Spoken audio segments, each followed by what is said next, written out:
Welcome everyone to another exciting Finance Committee meeting. Joining us this evening are committee members Mike O'Brien, Jamel Robinson, Alfredo Ballerin, also council members Richard Conti, thought I had more. Oh, Joe Igo. We're joined by our incredible and very patient staff, J.R. Pichardo, Michelle Andre. We have Danielle Gillespie, Brett Williams, Mike Wheeler. We've got Nick Riley here, Nick Blaze, David Gallen, and we also have committee member Judy Deshay, and the most incredible Faye Andrews. Faye, you were not here for my giant apology. Thank you so much for waiting. I know that that is not fun, and I would actually like to start off with Faye, and so we can get right into that, and then we can move on to the other budget pieces. So we'll discuss resolution number 103.111.20R, which is consenting to the creation of 5 full-time positions, which will affect salary totals for the 2020 budget in housing and community development. So if you don't mind walking us through that, Faye, we can. Sure. So in August, we applied for the lead abatement program that we've run in the past, and we didn't get the award letter in time for us to add the positions to the budget. So then when we received the award, we did the E&As to get the positions onto the 2020 budget, and then obviously that's going to affect the 2021 budget too. So it does increase our salary lines, but it's all 100% funded through HUD, and we have the funding for 3.5 years, starting January 4th would be the date. So it's we thought we were going to get the positions in for December, but it looks like they want to start it on the 4th of January. Thank you so much, Faye. And I will say, every time you come to us for budget things, you always get them paid for. And Yeah. Probably everybody from the budget department and the finance committee, not just for the incredible work you do, but budget-wise, you're just amazing. Well, it's a good and bad thing, because being grant funded, it always is a little sticky around the time when we have to reapply. But so far, we've been successful, so it's been good. Absolutely. Are there any questions from committee members? Seeing none, any questions from council members? Could I get a motion to move this through the committee? Moved by Alfredo, seconded by Mike O'Brien. All in favor of this? I'm going to, so that is Farrell, O'Brien, Deshay, Ballerin, Jamel, I'm not sure if you're, may not be there. So that vote yes, that goes to the committee with a positive recommendation. Thank you so much, Faye, and thank you for waiting. We really appreciate it. Thank you. So you too.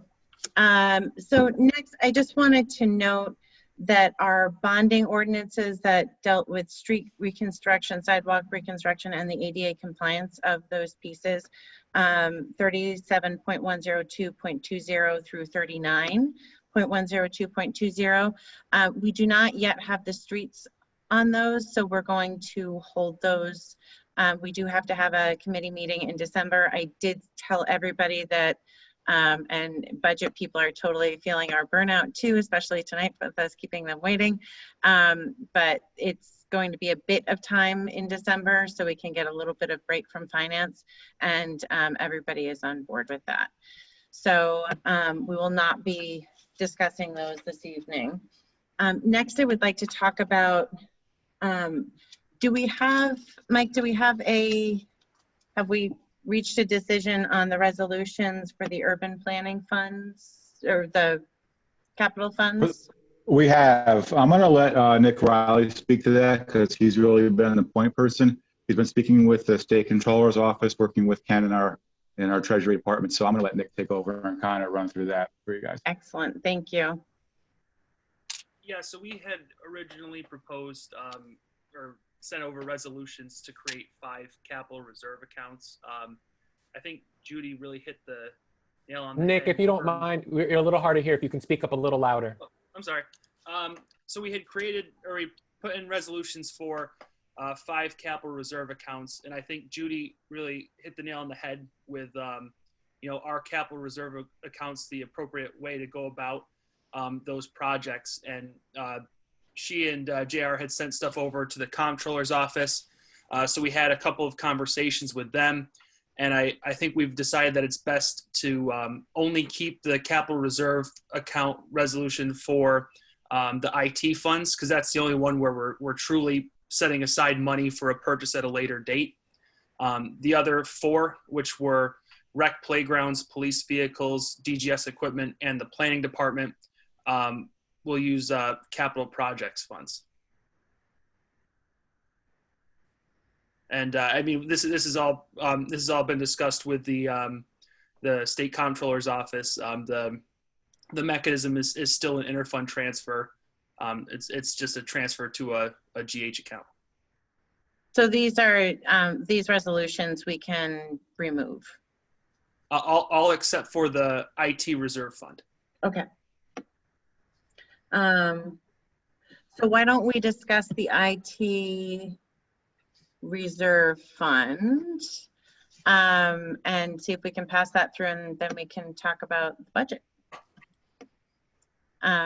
Is there anybody that specifically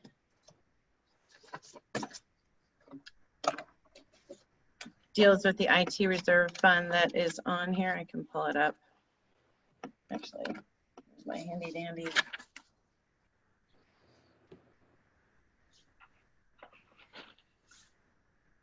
Oh. I think that with the IT reserve funds, we didn't have Mark or anybody come on, but the idea is to have basically a rolling process of upgrading and updating hardware and software. It's, ever since the ransom attack, we've been really hyper vigilant about getting more resources to Mark to be better protected. It's really a multi-year schedule that he has for replacing both hardware and software. Yeah, I didn't know you when were it comes to upgrading our systems. Yeah, so Mark had come to us 2 years ago, and for, I would say, between 18 and 20, we kind of piecemealed together the last round of upgrades to his software system within our operating budget and then his equipment lines.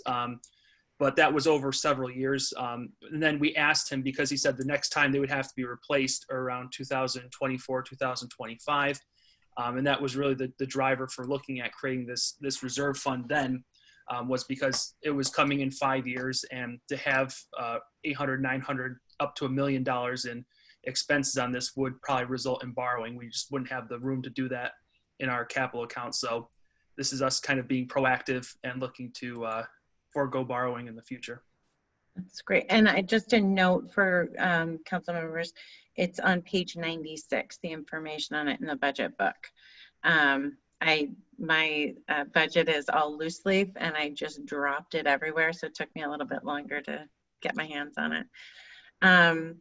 Are there any questions on that? I know with the ransomware attack, I think that really highlighted a lot of our IT holes that we've experienced, that we've had as a city. I think it's not something a municipality always jumps up to spend funds on. Are there any questions from committee members? Go ahead, Judy. I'm sorry, I was raising my hand that way as opposed to the virtual way.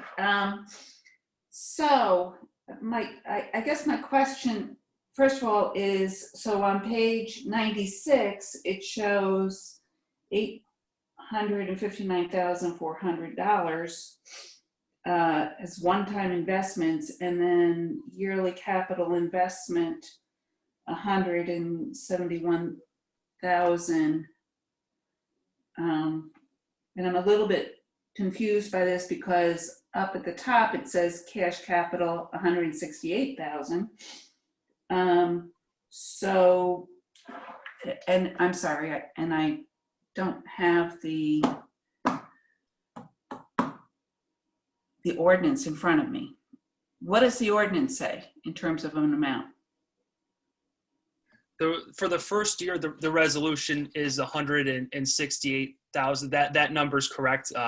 Mark has a little bit that he's able to cover with his operating fund. That's what we had gotten from Mark. But the standard for going forward in the out years is going to be 171,000, and that is going to add up over time to the 870,000 and change that he's looking to spend around 2025. So that 870,000 is what he's looking to spend in 2025, where the 170,000, 168,000 is what we're investing each year up to that point. Okay, and so I'm wondering, for clarity and budgeting purposes, we have at the top of page 96, cash capital. And I'm wondering how we want to be making these distinctions now between what is cash capital, which I think is a little bit more what we're doing in the other cases, versus cash reserve, and I don't know exactly the terminology there. So is there something we should be changing in the budget in I think our technical amendments in this particular case to make a distinction here with regard to how we label this? Or do we want to add a sentence someplace saying that this money is being deposited in a capital reserve fund for that purpose? I would kind of ask for Mike's opinion too on this, but from our talks with the state comptroller's office and with Ken, there's nothing really in the general fund that we can do from an accounting or a budget standpoint, because the mechanism would be through interfund transfers. So it would have to be some sort of if we wanted further transparency and clarification, it would have to be, like you said, like some sort of a sentence saying that this is going towards, for this IT allocation, towards a capital reserve fund, where the other ones, cash capital is probably the appropriate way to do it. I mean, that's what the other cities that do use this, like Syracuse, do as well. I had spoken with their budget director about it. They do capital projects, but they don't actually have a capital reserve there. So I think actually what we're looking to do at the page, top of page 96 is it's a contribution to capital reserve. Correct. For that IT piece. Yes. So let's make sure we get that into our Budget A amendments. Now, with regard to the interfund transfers, are all of these interfund transfers, regardless of whether or not they're capital cash or this capital reserve? On the expense, I know we have confusion because we have interfund transfer on the revenue side with the debt reserve payment, and then interfund transfers on the expense side. The interfund transfer on the expense side would be for both the capital reserve and the special projects. So I had actually thought about maybe putting a notation on that interfund transfer piece on that expense summary, noting that this many dollars were going into the reserve for IT, and then the remaining dollars were going into special projects for the other departments. And with regard to then, normally when we're making a cash expenditure, there is a specific line item that comes out of. So have you guys worked out that piece of it? Yeah, so it would be a transfer to the GH account, which is similar to what our bonded monies come out of, but these would be special funds that would be funded with the cash capital. So it would be a transfer to the capital projects fund, which we currently have. But those lines wouldn't be reflective of the general fund or the budget that we're proposing. They would be the GH lines that aren't shown in the budget book.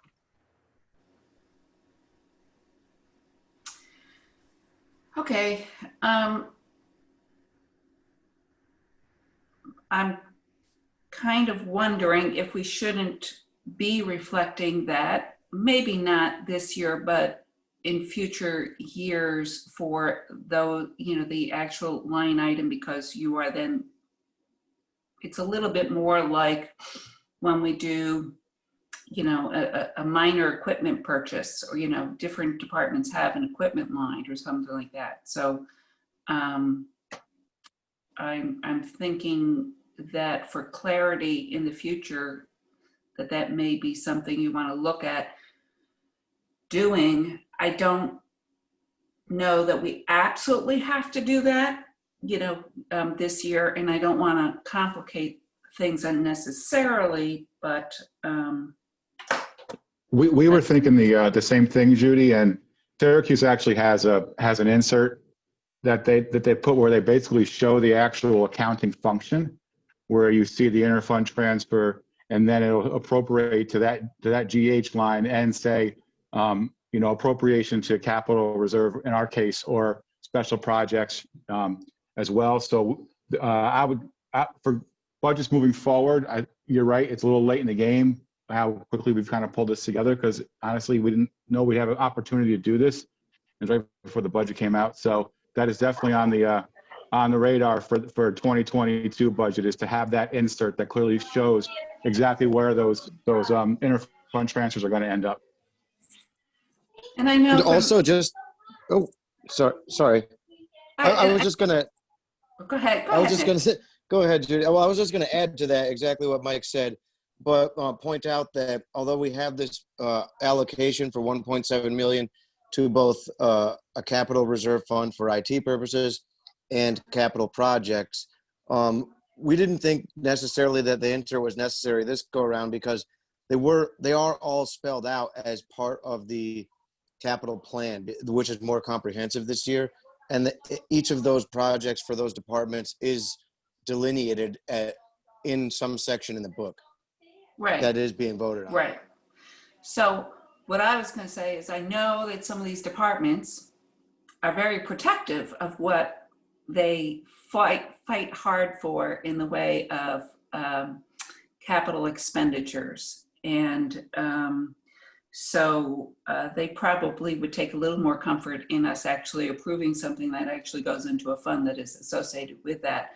But I do think that the budget in total, because of all the work that you have done on this capital budget, and I really appreciate what you have done on this, so that having that spelled out here, I think, is probably sufficient protection. But I'm just thinking from accounting clarity and implementation, as well as what we're doing and we're approving, that's an improvement we can make in the future. But I would say that for the top of 96, we should be including a technical amendment to change that to a capital reserve contribution.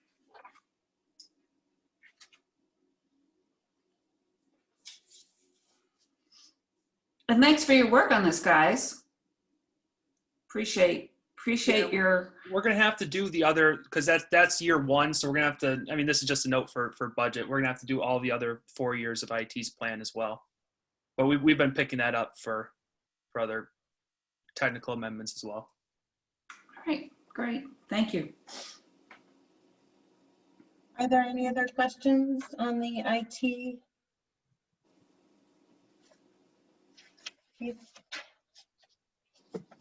And I have to apologize.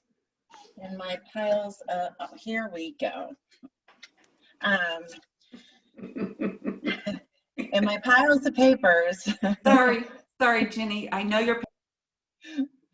Can I get a motion on resolution number 99.102.20R to establish the Capital Reserve Information Technology Equipment Fund? Judy moves. Can I get a second on that? Mike seconds. All in favor? So in favor, we have Judy, Mike, myself, Alfredo. I don't see. So that passes through with a positive recommendation. Hooray. So now we only have left to talk about ordinance number 27.102.20, which is the ordinance adopting the budget as amended. Judy, were you putting your hand up for a question? Yeah, Oh, you did. and I was even doing it virtually. Perfect. I actually monitor both, so I usually can juggle between the two, but I like to respect the fact that that is the preferred process, and I will work on that. So I just wanted to get clear about what ordinances are on our agenda that we are not going to be taking action on. I think that that would be helpful for, for Kelly and you to. yes, so those are the ordinances that I said earlier. There's street ordinances. So 37, 38, and 39. The other one. Oh, or maybe it's resolutions for the capital reserve funds. Correct. So the only one we are acting on is 99. The Right. other ones will be removing. So 98 comes off. Yep, so it'll be 96, 97, 98, and 100 will all be withdrawn. Thank you. Now I'm ready to talk about that. Go ahead. But not me. Oh. I'm now ready to have you lead this discussion. Move on to that discussion. So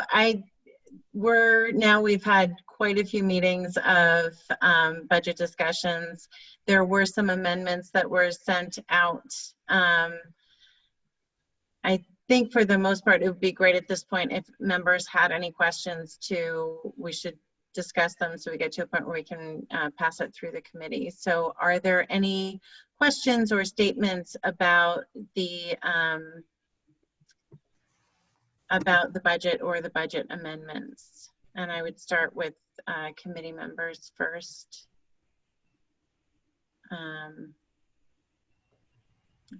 Go ahead, Judy. We knew you were going first anyway. So first, I want to note that there are a couple more amendments to come on budget amendment A that include the technical amendment that we just discussed, and then some things that were discussed in executive session.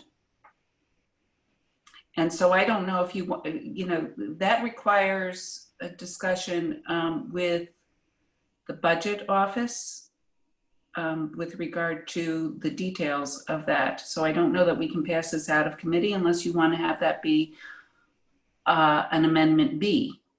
I think that I would like to do that as an amendment B, just because I think that would be the best way to kind of move forward with that piece. So another thing that came up in the when I was looking at the budget intent memo is the violence prevention task force. We had wanted funding to be made available for that. And while the budget intent memo talks about asking the administration to look into that, that is something for which my position is this is our opportunity to amend the budget to add that funding if that is what we want to be doing. So in leadership, we did talk about that, and Kelly might want to weigh in on this as well. That the big issue with that is the violence prevention task force has not been fully fully formed. So it's difficult to know what those initiatives would be or how much they would cost. And so the mayor fully committed to finding funds to support initiatives from that. And that was one of the reasons why we wanted to make sure it was in our budget intent memo. But it's difficult to assign it funds or even a budget line because it wouldn't necessarily be the budget line of it might be in a completely different budget line depending on what the initiative that the Violence Prevention Task Force wants it to be. I mean, it could be something where it's in the Summer Youth Employment Program that they want to do something through that. It could be, there's a lot of different places where that initiative might actually land. It might not have its own special budget line. And to give the committee that ability to have that flexibility, we do understand. And it's also difficult to get an actual number on it. I mean, is it something that's $5,000? Is it $50,000? It really does depend on the process of that committee. Right. I would just add that you're correct. That pieces could come from different departments or different areas of the budget. So we do have the commitment from the mayor, the mayor's office, to make this work. We're just trying to figure out what it's going to look like. And then a similar question for the housing vacancy study.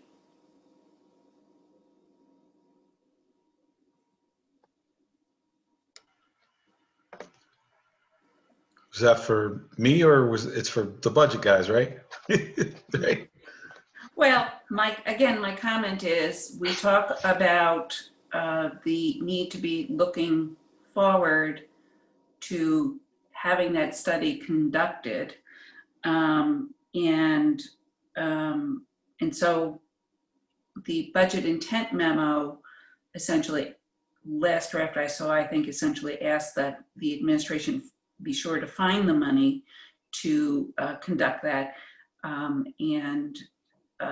The question is, will the administration make a similar commitment to finding the necessary money to do that, to conduct that study, for us to make a determination about our eligibility to establish rent restrictions, rent increase restrictions, et cetera.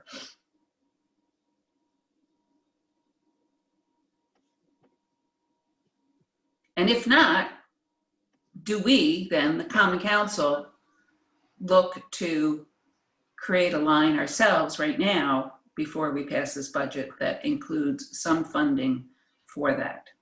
I know I've been in communications with the administration about this subject. I think Dave is here, so I'll allow Dave to, speak on this. Yeah. Yeah, I think what we've committed to is originally when the first RFP went out, the one response that came back was very high, and it was right in the middle of the spike in the first wave of COVID. So we made the decision that it wasn't financially feasible, but we are committed to putting it back out, putting the RFP back out again, to see what the solicitations are. But again, I think it's sort of similar to the conversation that we had about the gun violence task force, where we really don't know how much, we won't really know until we get the RFPs back, whether the responses to the RFPs, whether this is something that is going to be financially feasible or not. So, but we are committed to putting the RFP back out.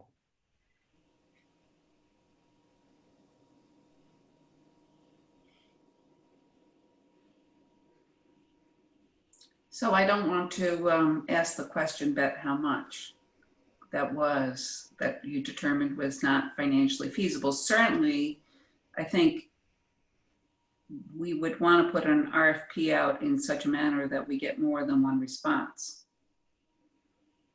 And we were certainly led to believe that it wouldn't be that costly.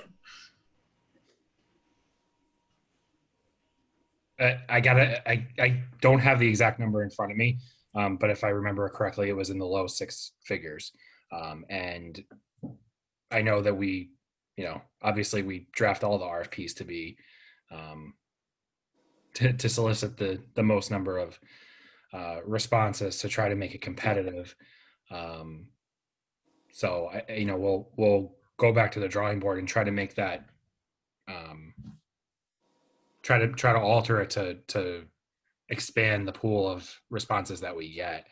But I do remember, I know it's been a while, but I know there was, when we tried to extrapolate out, I think it was Kingston. We thought it was going to be, it could be in the low six figures, and if I remember correctly, that's where it ended up being. So but hopefully we can get more responses than just one and make it more competitive, because there was that conversation early on where we thought it could be cheaper.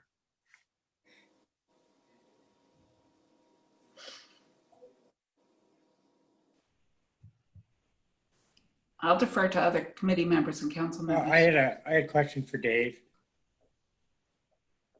Who's muted? Sorry, Alfredo did have his hand up. Oh, so okay. I don't. Mike, you can go first. Mike. Yeah, Marie Markovitz sent a letter to the mayor and CC to all of us. And it was on this issue of the housing study. And is the mayor going to draft a response to Marie? And if so, I would assume that's kind of the guidance she wants us to take, or? You've seen the letter, right? I'm not recalling it, but I can go back and look. I Okay. don't remember off the top of my head. But if we haven't yet, we certainly will. So I'll go back and look after this. I don't recall that though. Dave, I just got a quick question on this, and not to beat a dead horse, but I mean, this is something that a lot of us are very passionate about, that we want to see move forward. Have we reached out to any of the local universities to see if they can assist? I mean, we have Siena College, who does, surveys all the time. Are there any other resources we can tap into that are local that may be able to bring the price down or give us more competitive bids than the ones we already received? Yeah, we can circle back with the colleges and talk to them about once the RFP's out, share it with them and encourage them to respond. If again, I know this was many months ago, but if my memory serves me correctly, I think I thought we had a conversation with UAlbany, but I don't think anyone's willing to do a massive survey like that for free. I think we were talking in the ballpark of 5,000 or so units. So, we would have to, I think we'd have to be willing to pay, which again, depending on the response and the dollar figure might be something we're open to. It's just kind of a matter of how much will this cost. So we're certainly open to sharing it with UAlbany, to sharing it with Siena, with all St. Rose, and encouraging them to maybe they discuss internally amongst themselves. But we're certainly happy to share it with them and encourage them to apply. Go ahead, Joe. David, you think you get a lot more bids on your RFPs you put out there once this thing COVID slows down? I don't think anybody wants to go around and do something like this. That could be a big problem, right? I didn't even think about that, but you bring up a good point. I imagine that people are going to be less apprehensive to go door to door at this point, especially with a second wave.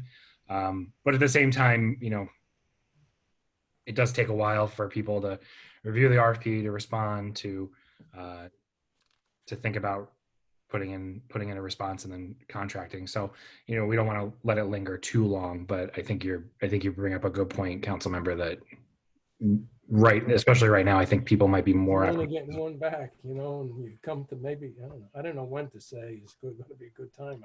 I by the spring or something, but I think you get much better response and be able to do it, much better. Yeah, and I think if I, when we did this the first time around, it was early in the year, which is usually when they tell us is the best time to put out RFPs for contracts because people are looking for line up their work for the rest of the year. So maybe we wait a little bit longer. In normal times. In normal times. But yeah, I think you bring up a good point. I think people are going to be less Thank you. apprehensive. Just want to bring that up. No problem. Do we have any other questions about anything with the budget? Or the budget amendments, any of those pieces?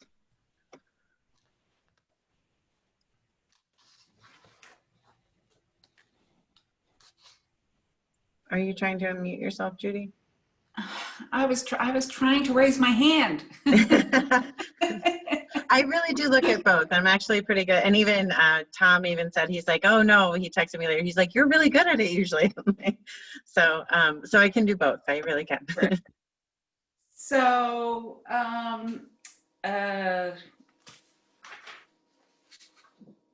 with regard to number I on a budget amendment A, I would like to add to the end of that, it says legislation has been proposed to remove the $50 late fee associated with the waste collection fee. I'd like to add and make the penalty consistent with late fees associated with real property taxes.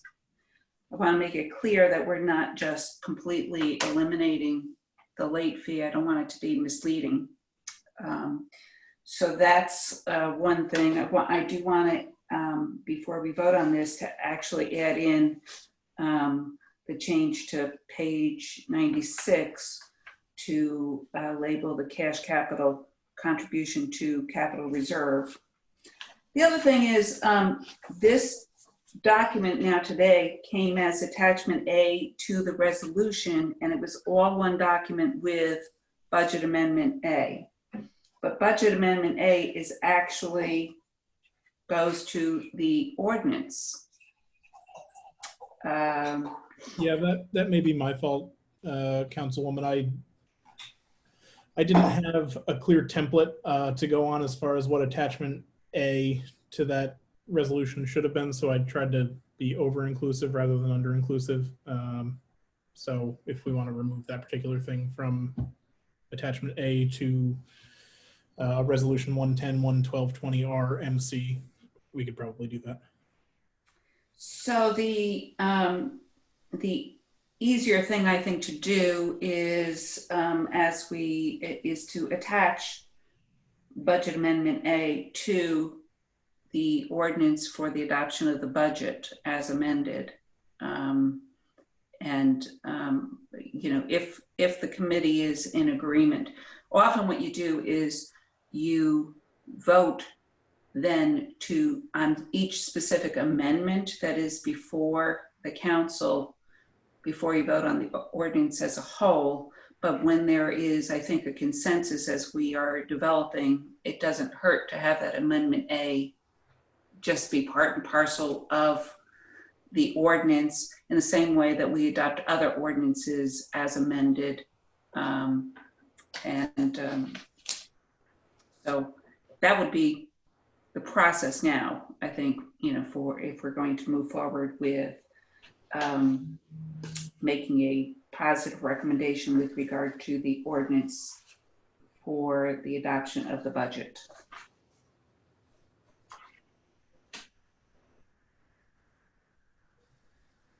So I don't want to cut off the discussion about the budget and possible amendments and any other issues.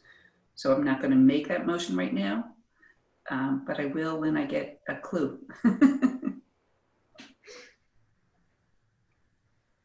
I think those are all realistic changes to make, though. Are there any issues with making those changes? I'd ask our, I guess, Brett or JR, where those all seem pretty reasonable. Yeah, they Yeah, I don't see an pretty issue. reasonable to me. And I don't know, I mean, are there other people that have questions on any issues with questions on the budget? I guess this is the benefit of having, I didn't even count the number of meetings. You really do talk about it a lot, so you get rid of a lot of questions.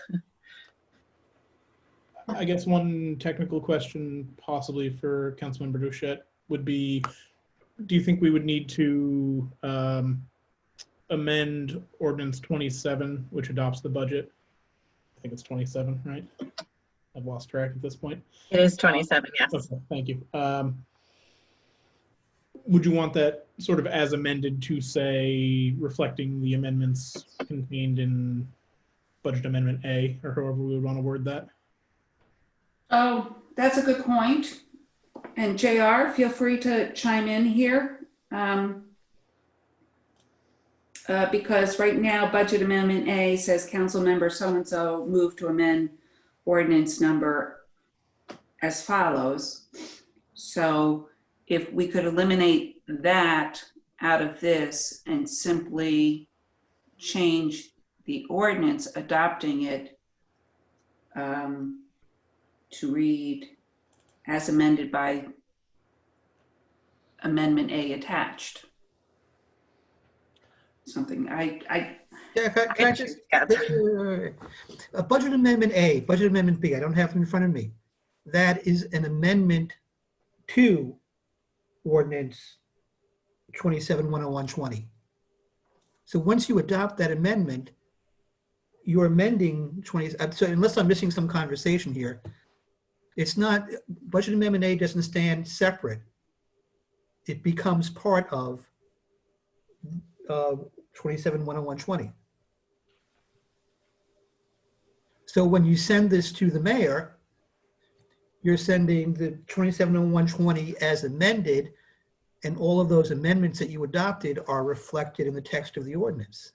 Yes, correct. Am I missing something, or am I don't know. That's the usual process. I'm asking, Richard, I'm asking the question about voting this out of committee. Okay. Do we want, as we have done in the past, to have a separate floor vote on Budget Amendment A? You should. Okay. Which we've always had the separate votes on the amendment. Sometimes they've been non-controversial, but typically we have had separate votes on those amendments on the floor. I'm sorry, I'm just, I'm confused. I'm So confused. wouldn't it be, move into pass, I don't know, ordinance, what is it, 27 as amended? Or are you saying it's going to be a motion for? You just move 27 out with Amendment A and Amendment B and whatever it is. Okay. Then you formally adopt the amendments on the floor, and then 27 becomes the ordinance as amended by those amendments that you've adopted on the floor. Yeah. Okay. Unless I'm sorry if I haven't always been in this conversation, so I'm missing something.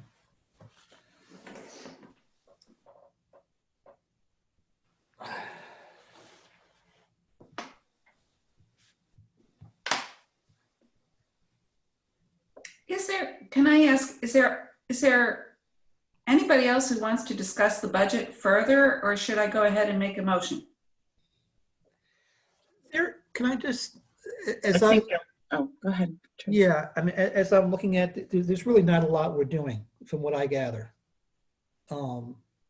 except making some corrections here or there or whatever, and anticipating that there'll be some financing down the road to handle issues we've talked about, whether it be the frequency study or the violence prevention line, which I'm actually still confused about what that is meant to be, but that's a discussion we should have had last year. So otherwise, it doesn't seem like there's really a lot here. Am I correct? Okay. And I think partly, Judy, with all the uncertainty in terms of what we're going into next year, I mean, it's hard to figure out what to do or what we should be doing. And I think as some of us had talked about earlier, we're concerned that there's aspects of what's in the budget that we don't think is realistic based on what might be happening financially, but who knows, maybe it'll turn out okay.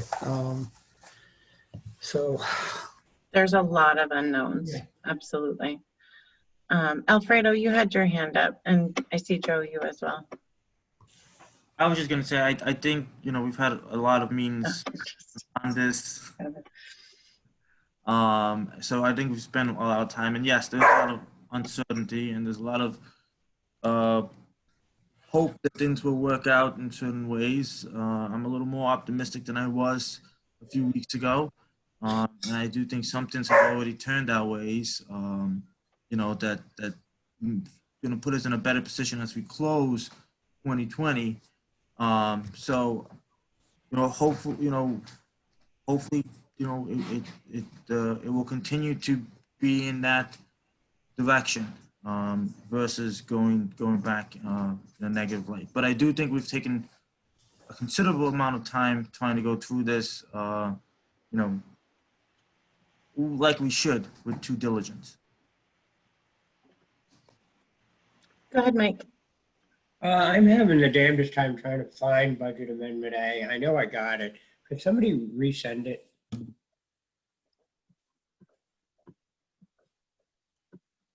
Mike, the most recent version Yeah. is attached to an email from, I think it's Michelle, and it actually refers to Attachment A, not Amendment A. So Attachment A currently has the attachment to the resolution, an explanation about that, and then also Budget Amendment A, which is actually amending the ordinance. So I In just our day, what day and time was that sent out? I 2:50. got everything Michelle sent. 2:50. 2:50. What? It was sent at 2:50. Today, 2:50 p.m. this afternoon. And I just sent it again to you, Mike, Oh, okay. That's at 8:14. Mhm. In 23 seconds. Not that she's organized. Super organized. I guess really just my Oh, question, okay. I got it. but Brett can jump on us. We want to make sure we do the cover salary resolution, which is the amendments also to that, and then the non-salary stuff. I think there's a little confusion on my end, but I just want to make sure I know what we're doing both, because I think there's an amendment to the budget too, and then the cover salary resolution. I think maybe what we did in the resolution was to get everything all in once, but I just want, maybe we didn't do something right there. So it doesn't really make sense to, what makes sense is you have your amendments to things that are not positions and salary changes, because we can't do that under the charter. So a budget amendment A goes to the ordinance, and it should be separated from the resolution, because there's no point in doing it a second time once you've adopted the budget with those amendments. And then the salary adjustment resolution that you provided us today gets the attachment A, which generally would just have the list of the positions. And then the explanation that came along with that is generally for the sponsor's memorandum, explaining that or detailing that, why we're making those particular changes at the administration's request. So we've segregated in that way because we keep on coming up against these issues of we can't make the salary and position changes in the budget ordinance itself.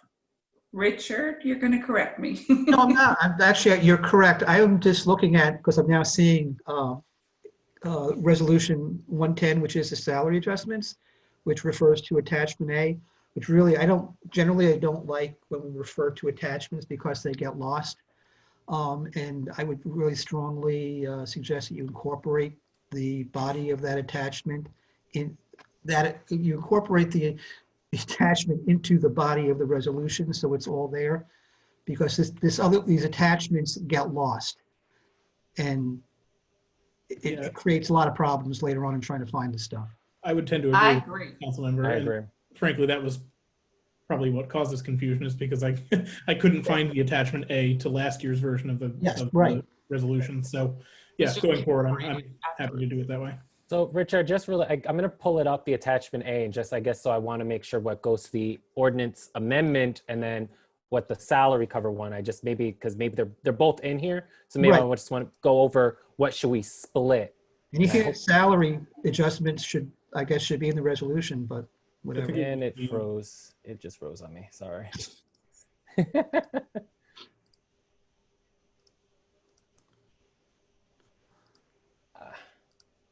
I apologize. Technology doesn't want to work today.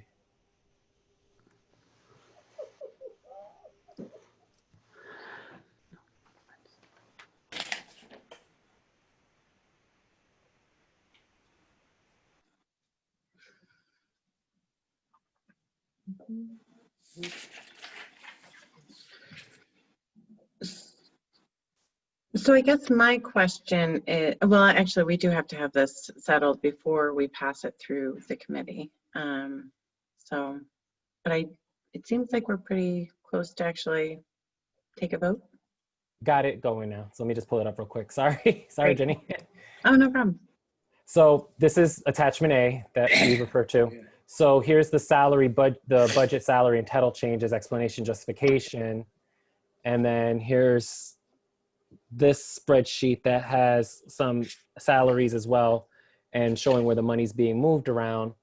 And then Okay, here's, so let me stop you right there. That particular page should go into the resolution itself Yeah, into the body. and simply like reference it as detailed below. Yeah. Okay. And then I think the page previous with the descriptions, that could go in the sponsor's memo. Correct. Okay. And then these would go into the amendments for ordinance 27. Correct. Okay. Now we got it. So is that your master copy? That is the one that came from the attachment. So yes, Okay, so That's a that's PDF copy though, so we can't edit that one. we can edit it this one now. So okay. I was going to read in my changes, but all right. So I do want to, if I can, I want to comment on what Richard said about concerns about maybe some of the revenues being unrealistic.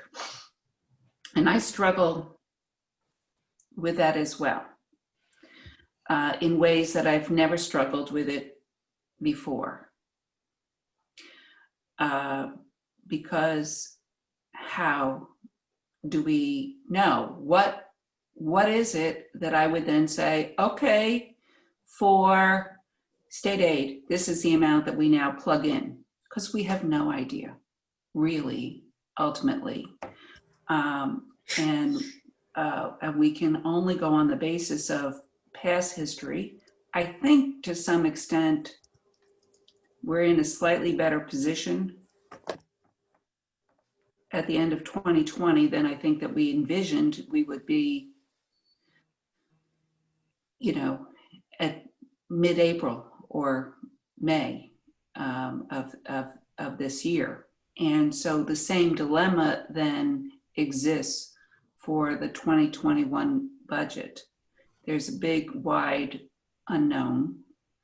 I certainly face the next 3 or 4 months with a lot of trepidation for the health and safety of everybody, as well as for our financial health as a city. But I don't have any way of predicting something else. I do think that it is prudent to adopt a budget that we think provides the necessary services and then argue that we need that support funding to support this budget. And then we will find out the answer, and then we need to make amendments to this particular budget if that is the case.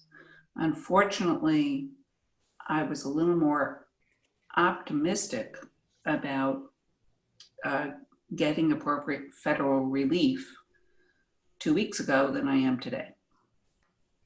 But with that said, I don't think I can make any more intelligent guess as to how to amend this budget and come up with revenues than what has been done here. I think we're all looking to adopt this budget saying this is what we need, this is the support level we need in order to provide services to people.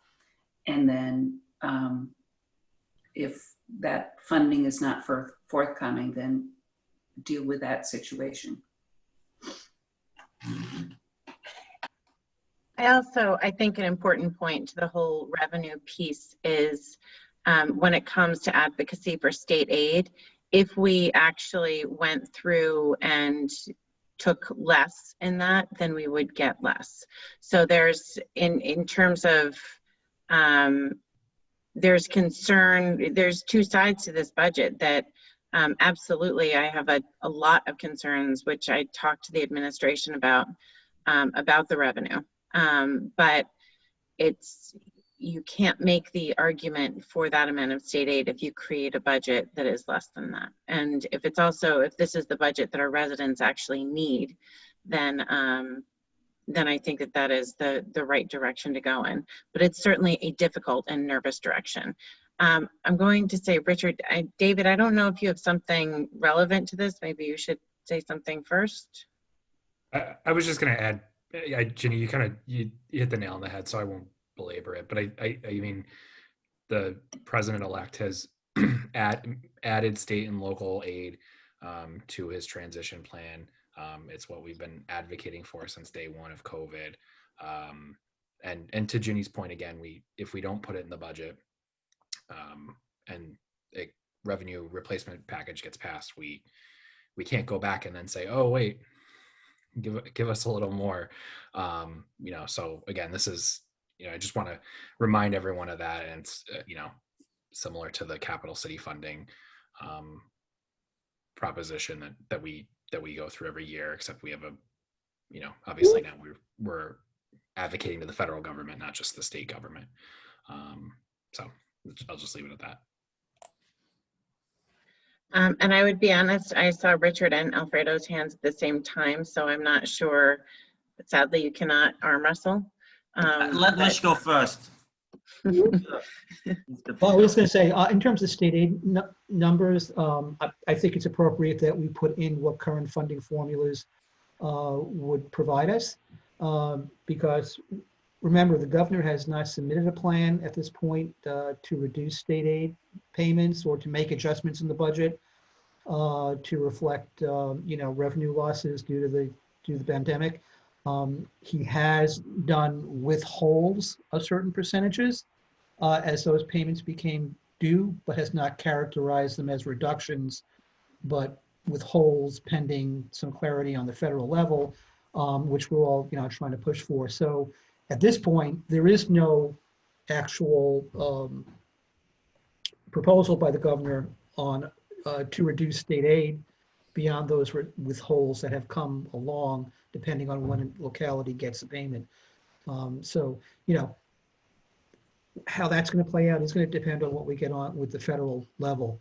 I think you have made other, adjustments or characterizations on other revenues like sales tax, et cetera, based on some expectations that we might have a slowdown. But, that's the big unknown that we just don't have, is what's going to happen on the federal level that might impact ultimately what action the state might take.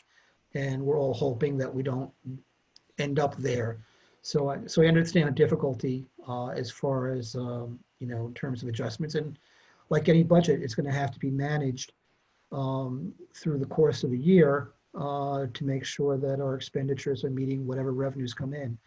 But, we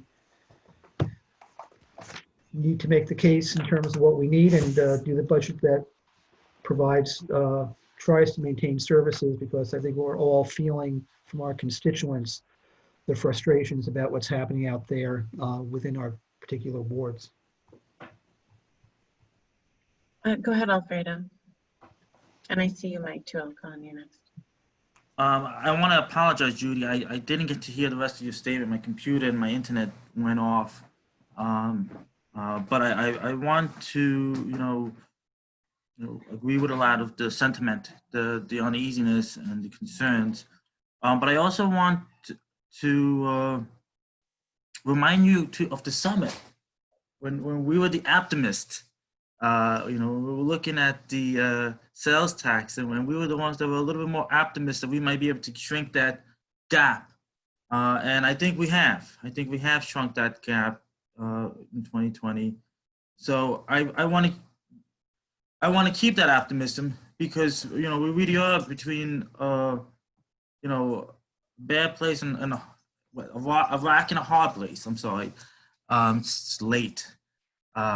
Well, there are no good choices. There really are no good choices. Do we raise taxes to the point where it's unbearable for our residents? Do we cut services to a point where it's, unbearable to our residents?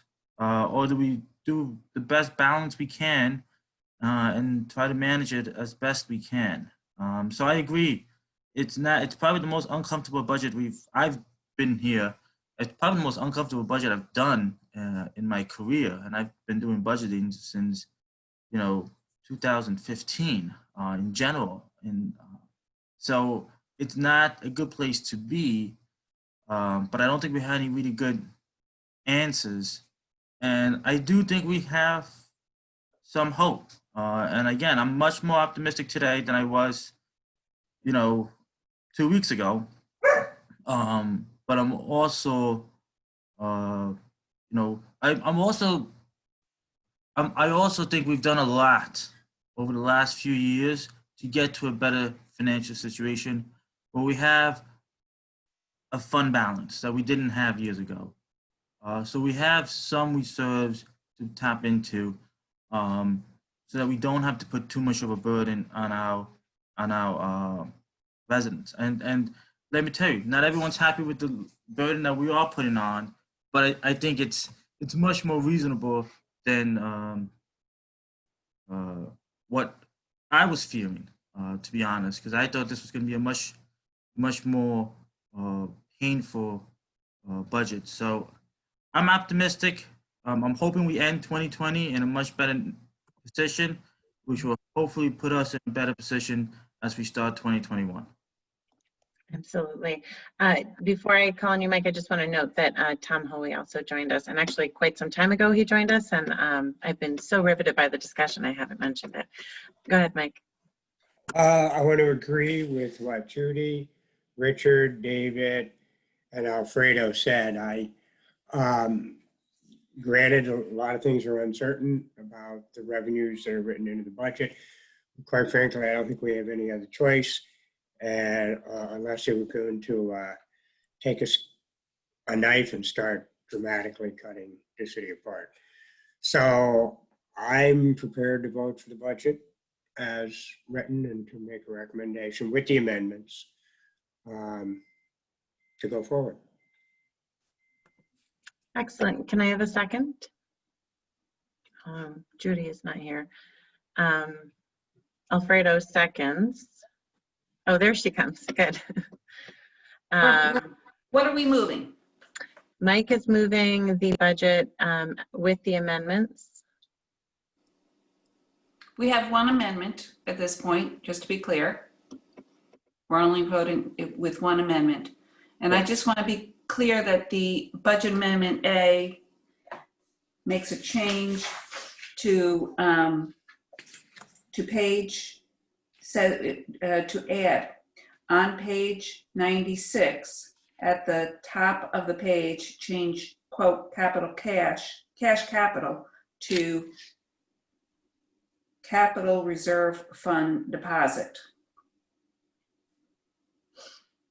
And then also to make a change to I, to add the language at the end of legislation has been proposed to remove the $50 late fee associated with the waste collection fee, and make the penalty consistent with the late fees associated with real property taxes. So can I just check in with staff? Do we have all of those? Are those understood and can be done for if we vote this through? JR or Brett, you can say yes, no, Sorry, you're, wasn't sure. you're Yes. crazy. Sorry. We were waiting for each other to talk, I think. Yeah. So that's a yes from both of you. Okay, excellent.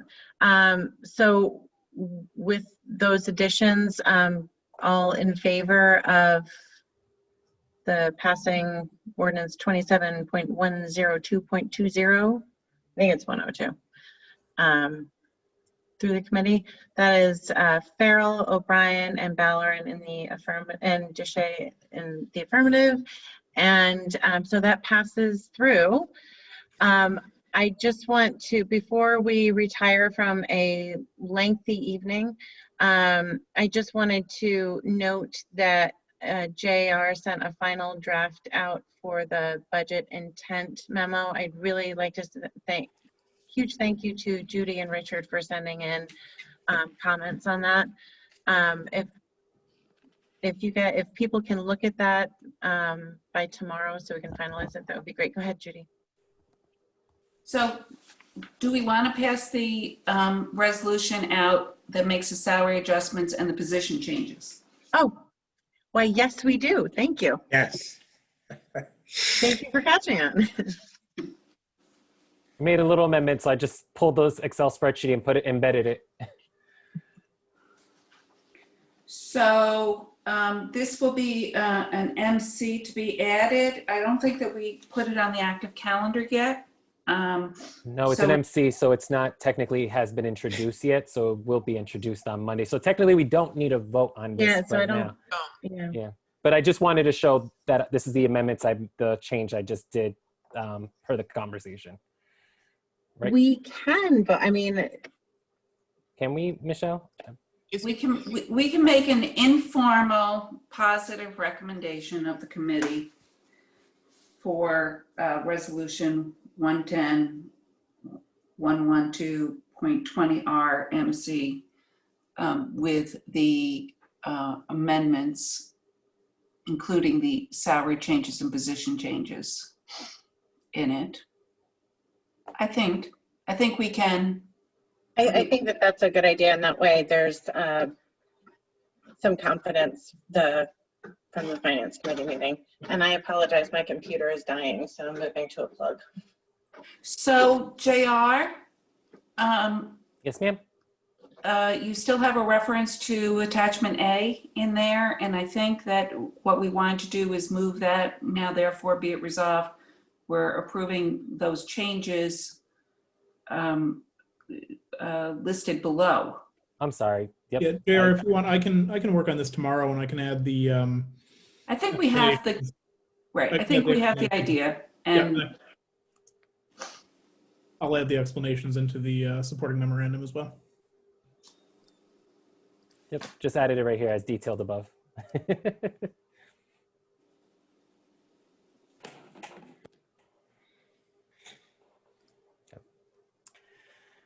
We'll finalize it. all right. So I think the question would be, does anybody have any objection to that being voted on Monday, or any recommendations? And we can just leave it at that without having to form a vote. I don't have an issue with it being voted on Monday. And I think we could take on a whole, our committee members supportive of this. I think we're all supportive of this, so we can mention that the committee informally gives support for it.